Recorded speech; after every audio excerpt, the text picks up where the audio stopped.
अस्सलाम वालेकुम स्टूडेंट्स। आज का जो हमारा टॉपिक है वो है Newton second law of motion.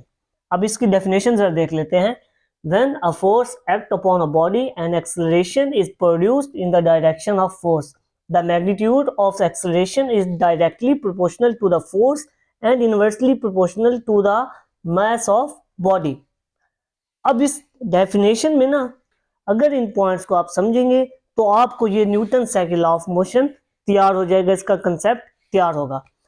तो इसका जो फर्स्ट पॉइंट है वो क्या है जी, यहां से लेकर यहां तक ये पढ़ते हैं हम। When a force act upon a body and acceleration is produced in the direction of force. अब फर्ज करें ये हमारे पास एक बॉल पड़ी है, ये किस पोजीशन में पड़ी है जी, रेस्ट पोजीशन में पड़ी है। ठीक है, अब जो चीज रेस्ट पोजीशन में पड़ी होती है तो उसके अंदर ना कोई वेलोसिटी होती है ना कोई एक्सेलरेशन होती है, क्योंकि उसकी कोई स्पीड और वेलोसिटी नहीं होती। जब वेलोसिटी और स्पीड चेंज ही नहीं हो रही होती तो उस ऑब्जेक्ट या बॉडी के अंदर एक्सेलरेशन भी प्रोड्यूस नहीं हो रहा होता। तो यहां पर जो एक्सेलरेशन है वो कितना है, जीरो है, क्योंकि ये बॉडी किस पोजीशन में पड़ी है, रेस्ट पोजीशन में पड़ी है। अब हम क्या करते हैं, इस बॉल के ऊपर कोई फोर्स अप्लाई करते हैं। जब हम इस बॉल के ऊपर फोर्स अप्लाई करेंगे किस डायरेक्शन में, इस डायरेक्शन में अगर इस बॉल के ऊपर हम फोर्स अप्लाई करेंगे तो ये बॉल भी इसी डायरेक्शन में ही मूव करेगी।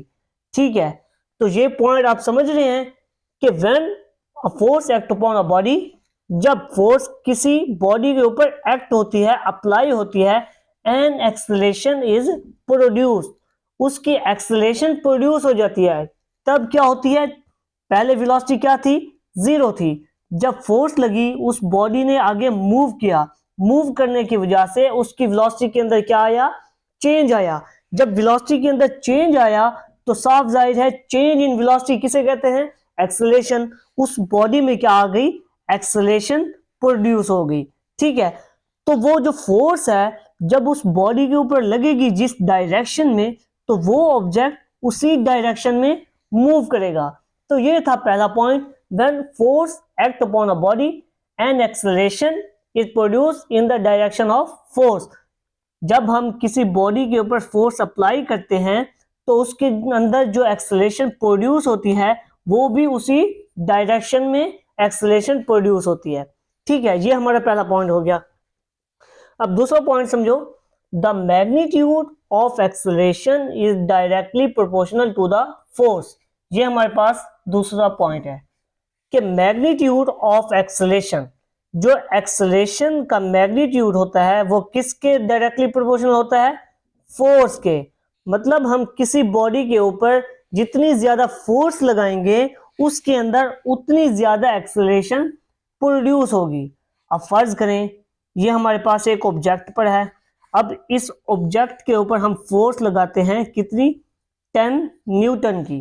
ठीक है, जितनी हम ज्यादा फोर्स लगाएंगे तो उसके अंदर जो एक्सेलरेशन भी प्रोड्यूस होगी वो कितनी होगी, उतनी 10 मीटर पर स्क्वायर सेकेंड। जितनी ज्यादा आप फोर्स लगाएंगे किसी ऑब्जेक्ट के ऊपर तो उसके अंदर जो एक्सेलरेशन है वो भी उतनी ज्यादा प्रोड्यूस होगी। तो मतलब यहां क्या है, acceleration is directly proportional to force और acceleration is inversely proportional to मास।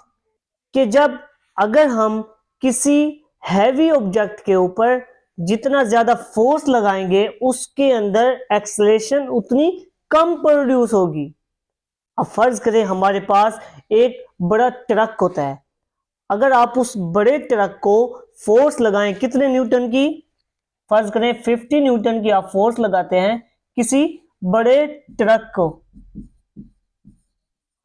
तो वो आहिस्ता से मूव करेगा, तो उसकी मतलब क्या, एक्सेलरेशन क्या होगी, कम होगी।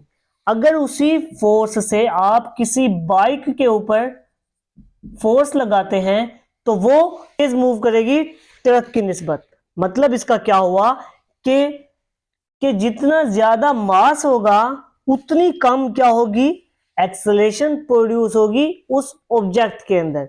ए is equal to a directly proportional to F over M बन जाएगा। ठीक है, a directly proportional to force, a inversely proportional to mess.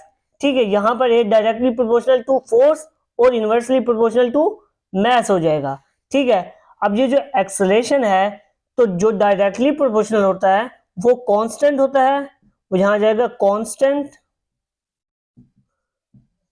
Multiply force over M, और जो कांस्टेंट की वैल्यू है यहां पर कांस्टेंट इज इक्वल टू 1, तो ये आ जाएगा जी a is equal to 1 cross F M.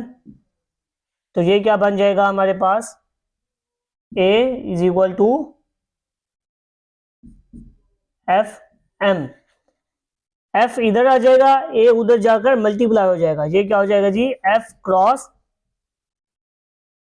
F is equal to M A. Force vector quantity है, वेक्टर क्वांटिटी है, तो यहां पर क्या आ जाएगा, यूनिट वेक्टर। तो ये है फोर्स का सेकंड लॉ ऑफ मोशन। ठीक है, अब इसके यूनिट की बात कर लेते हैं। अब यूनिट हम इसी में से निकालेंगे। मास का यूनिट क्या होता है जी, किलोग्राम, और एक्सेलरेशन का मीटर पर स्क्वायर सेकंड। हम इसे न्यूटन भी लिख सकते हैं और किलोग्राम मीटर पर स्क्वायर सेकंड भी लिख सकते हैं।